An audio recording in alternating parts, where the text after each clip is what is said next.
thumbs up wherever you feel comfortable. Phenomenally. Phenomenally. Say it with me now. Phenomenally. I'm going to be a little ambiguous, right? But like I said, we're starting our brand new unit on solutions. What better way than to make a solution? So your challenge is to make the tastiest glass of lemonade that you can. Okay. Welcome back to my channel. For those of you that are new around here, hi, my name is Karen Randazzo and I am a chemistry teacher in New Jersey. This week I wanted to switch gears a little bit and talk about something that's a lot more relevant, I think, to a lot of us teachers who are potentially in districts that could close for an extended period of time. Yesterday, I got a phone call from my district that we were to have a half day today, and the reason why is because we wanted to make preparations for the possibility of being out of school for an extended period of time. When I got the phone call, I was very concerned. I was like, okay, this is really happening. I'm still a little bit in shock, but I am doing the best that I can to work through it and make sure that my students are being taken care of. It has been tough thinking and racking my brain about how I can deliver quality instruction and have my kids continue to learn even though I'm not physically with them.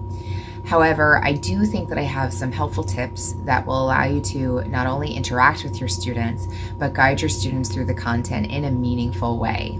And so the purpose of this video is to share 5 major applications that you can use to connect with your students, to assess your students, and of course, to deliver the content. The first web application I'd like to talk to you about is called Nearpod. Nearpod is an excellent tool if you're looking to connect with your students asynchronously. So if you don't want your students, for example, to have to complete something at the same exact time that you are online, Nearpod is an excellent tool. With Nearpod, it also is great because you have a lot of options for free lessons that you can just grab and go. And so in my class, I am covering solutions, so I was looking for a solutions Nearpod. You can also filter your results on the left-hand side by selecting what grade level, what content area, and the resource type that you're looking for. Now, I was looking for a ready-made Nearpod on solubility. And what's nice about this is you can go through and you can actually preview it. You can see that there's a bunch of different question types. So there's quizzes and there's pictures. You can even incorporate a poll, open-ended questions, have your students go to a website, or even view a video. So there's a lot of question types, a lot of things that your students can interact with to help drive the content home. Making a Nearpod is very simple. You have the option of making it in Google Slides or in the Nearpod application itself. And just by looking at this, you can see there's even more options than was shown on the sample. You can see there's also a bunch of different activities that you can include for your students to participate in. And I think one of the best things about Nearpod is that you also are able to view all of these reports and data to make sure that your students are engaging appropriately. You can have your students run it as a student-paced lesson or a live lesson. I would recommend student-paced so that it's asynchronous. Next up is CK12. I've talked about CK12 on my channel before. CK12 is a great resource, especially if you do not have a textbook for your class. This is called a flexbook, which allows you to modify the textbook. You can remove sections, you can add in media, so it's a really great resource that you can cater to your class. You can see there's a lot of different options, a lot of really visual cues that your students can use to understand the content. And then what I'm going to show you next are a bunch of different applications. Now you'll have to create a login. So I'm going to go to my login so that I can access the resources. And then if you go to dashboard, these are all different plixes that I was looking at earlier. So there's a bunch of different question types, a bunch of interactions that your students can look for. So as I mentioned, I'm covering solutions in my classes. So I was looking at the things that were available for my students to understand saturated, unsaturated, supersaturated, just really basic solution stuff. As you see on the left-hand side there's a bunch of different categories.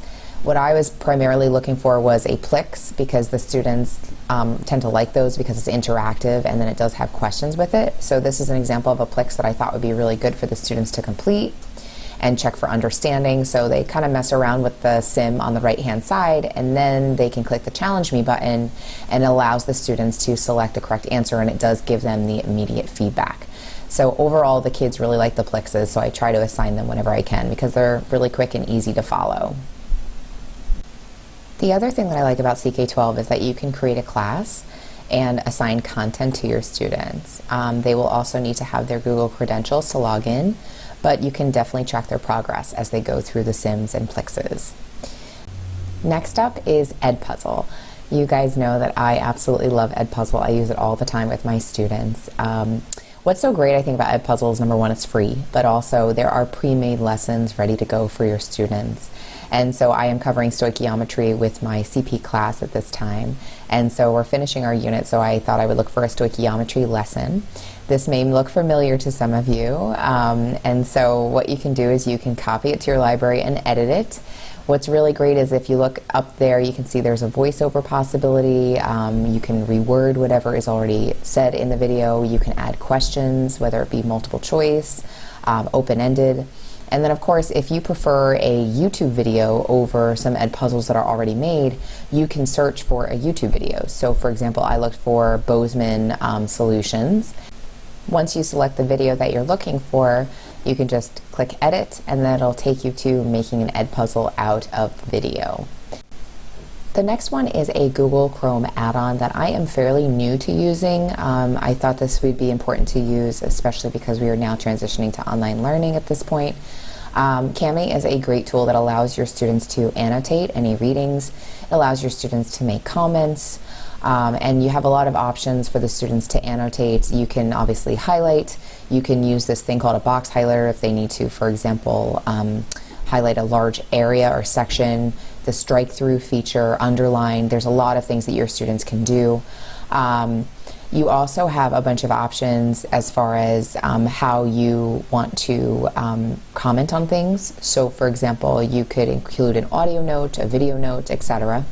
You also have the option of adding text boxes, so your students can type out their answers as opposed to handwriting them.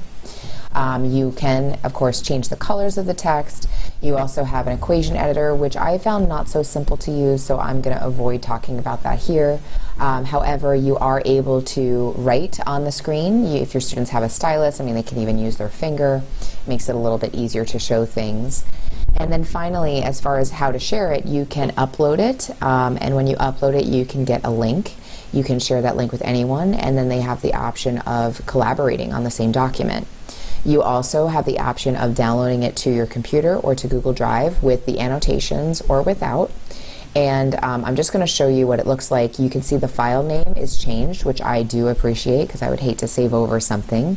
And then when you click Begin Export, it'll allow your students to open it in Google Drive. And you can see when you open it, all of the annotations will be there. And so that is what it looks like. The last application that I plan on using is called Google Meet. This is how I conduct all my online review sessions with my students. I did do a large video a couple weeks ago about how I do this. I'm going to link that down below, but basically it allows your students to see you and hear you in real time. In the black box is where you would see a video of yourself. You can obviously turn it off if you don't feel comfortable being on camera. This is the joining info. This is a specialized link that you can share with all your participants. If you ever lose that information, in the lower left-hand corner, you can click that box and it'll allow you to access it again. You can share it using email, Google Classroom, any way that you connect with your students. You can also turn off your microphone. The hang up button is in the middle. You can turn on closed captioning for any students that are hearing impaired, and then you can present your screen as well if you wish to show maybe how a simulation works or you want to show notes to your students. You can record the meeting.